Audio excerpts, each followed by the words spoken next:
Good morning, Calvary Assembly of God, Grace Place family. We are so excited to announce that we're going to be reopening our church, and that will happen this coming Sunday, May 24th. And we are so excited to begin the process. Our church leadership, our church board has come together, and we've approved a multi-phase plan that we believe is going to be an effective way to reintroduce all of us into this building and atmosphere.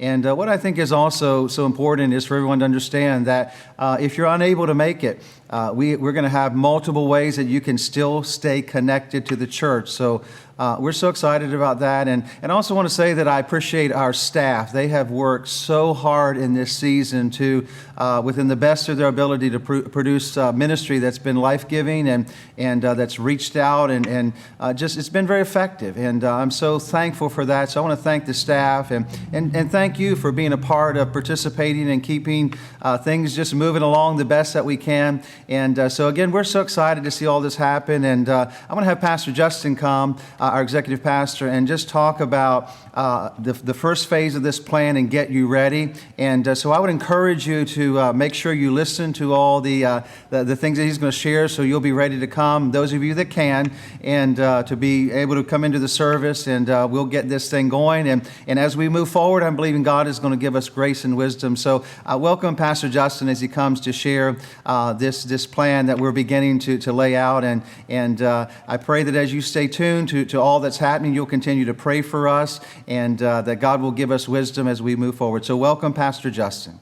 Well, good morning, Calvary Assembly of God, the Grace Place. I'm proud to present to you the Phase 1 details of our reopening of our church. As Pastor Wes already mentioned, we are having a multi-phase approach to the reopening of our church. And this first phase is definitely the most conservative. And as we progress, you will see different restrictions lifted and more ministry opportunities opened up to you. So I just want to make you aware of that.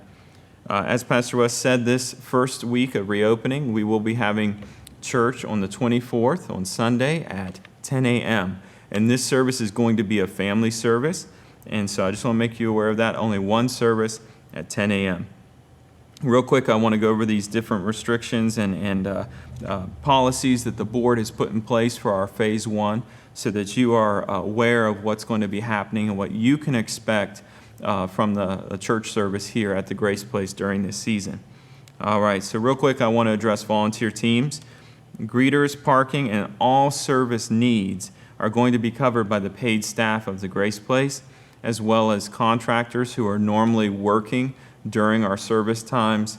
And then if needed, our church board will step up and be assisting us if we need additional support. I want to let you know that we're going to be promoting one entrance to the church and one exit that will be separate. And that's one thing that's going to be very different for you in this season is we are going to be utilizing the entrance that is directly connected to the sanctuary. So when you pull into the parking lot and you're facing the church and you're looking at it, on the far right side, there's going to be a long driveway that leads up to a set of double doors. That is going to be the entrance that we will be utilizing during this season. And the beautiful thing about that is it brings you directly into the sanctuary.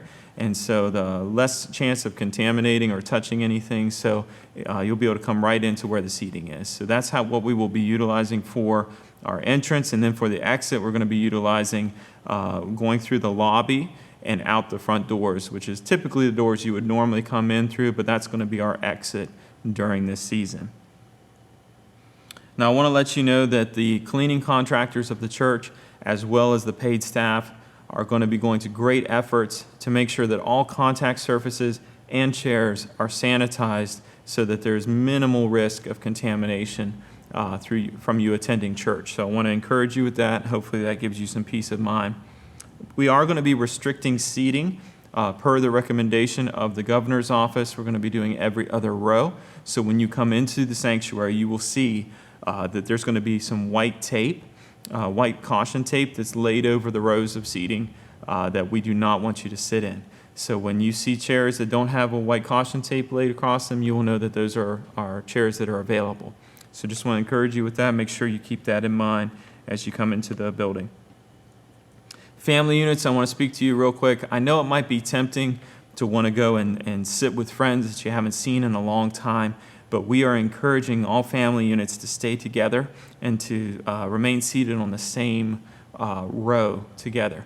And we are also asking that for individuals that are seated in the rows that are permissible, please try and maintain social distancing between other family units if they're in that same row, or to individuals. And this is just a common sense thing that you can help us with to help us maintain some social distancing in our services. So I just want to appreciate and thank you in advance for being willing to help us with that. I want to let you know that we will have hand sanitizer available throughout the building in multiple locations. And then this next one is something that's very important for everyone to realize and be aware of before you come to church. The board has decided to make face coverings mandatory during this first phase of reopening, okay? So whether that's a mask or a scarf that you're using to cover your face, I know some people have gotten really creative and you've taken fabric and you've made your own face coverings at home. All those are acceptable as long as everyone in the building has got face covering on.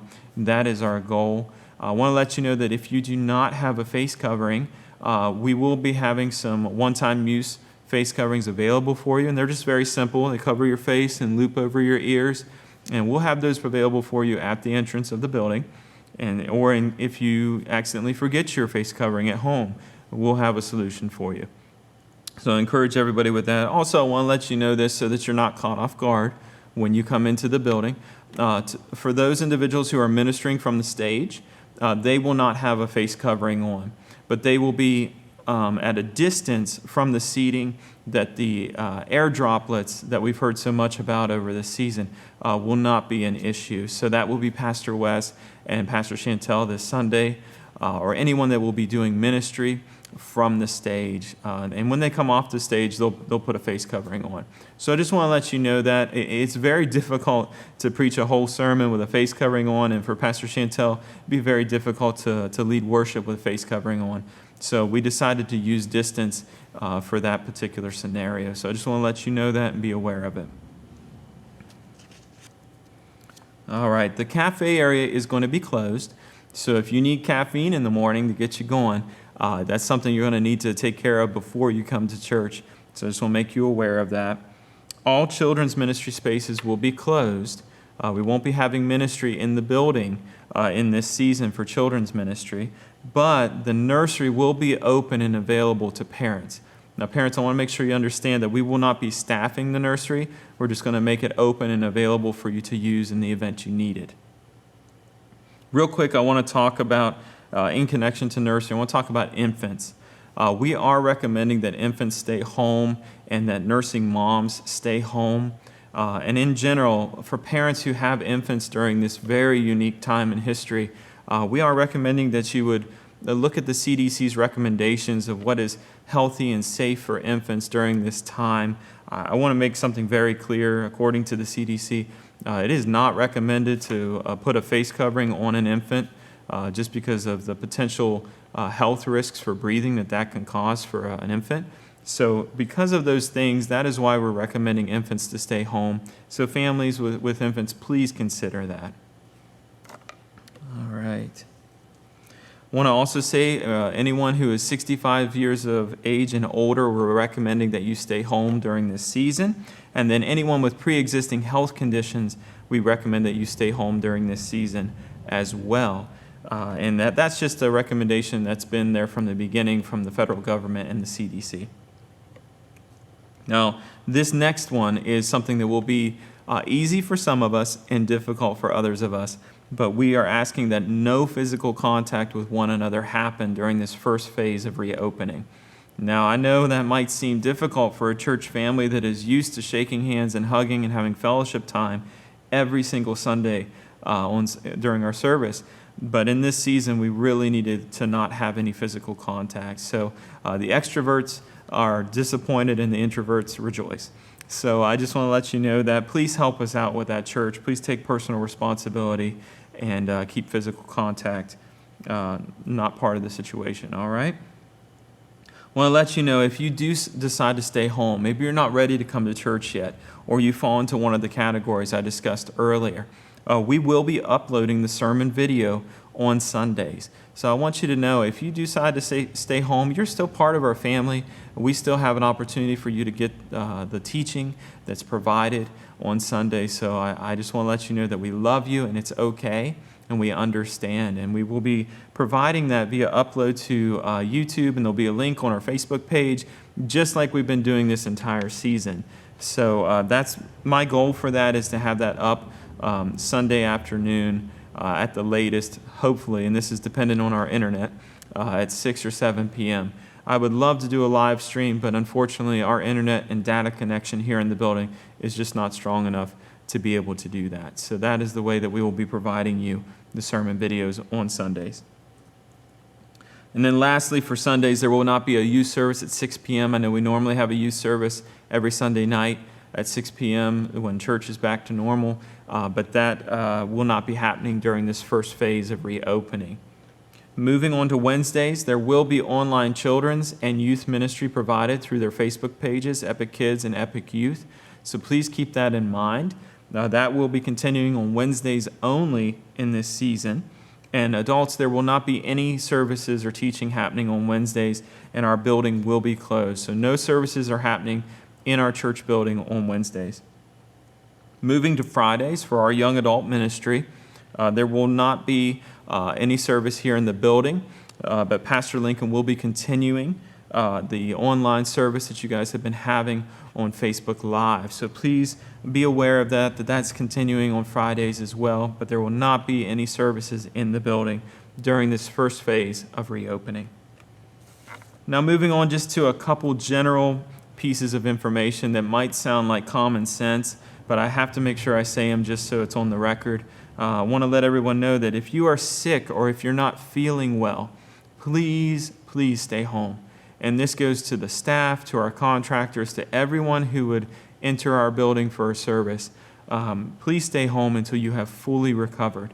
And when we are sick, our bodies and immune systems are compromised, and it's just not wise to be out and about during this season with your immune system being compromised.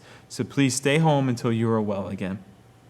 And then this next one, God forbid this ever happens. I pray this never has to be the case for anyone here in our church. And I extend that to the rest of the world. I'm ready for this to be over, and I pray daily for this virus to be lifted off of our earth. But for any attendee or staff member who contracts COVID-19, you must stay home, or if you're receiving medical care, you must stay with that until the health professional that is working with you says that you're no longer a risk to others around you.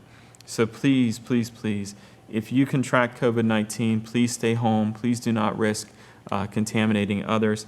And then lastly, I want to end with this regarding that. If you do contract COVID-19, please tell us. Please phone the office or post on our prayer page on Facebook. Let us know so that we can rally the troops and we can be praying for you and interceding for you. It's not going to be like, oh, leprosy, it's not going to be one of those things. But please let us know so that we can be there to pray for you, to support you and love on you as a church family. So church, that is all of the details of our Phase 1 reopening as approved by our church board. Again, our first service happens this Sunday, the 24th at 10 a.m. And we look forward to those of you who are willing to come out and want to be part of it. We're looking forward to seeing you. And for those of you who decide to stay home, we understand, and you're still part of our family. And I pray that the sermon videos will be blessing you during this season. And I just want to say that I hope you're well. We love you, and God bless.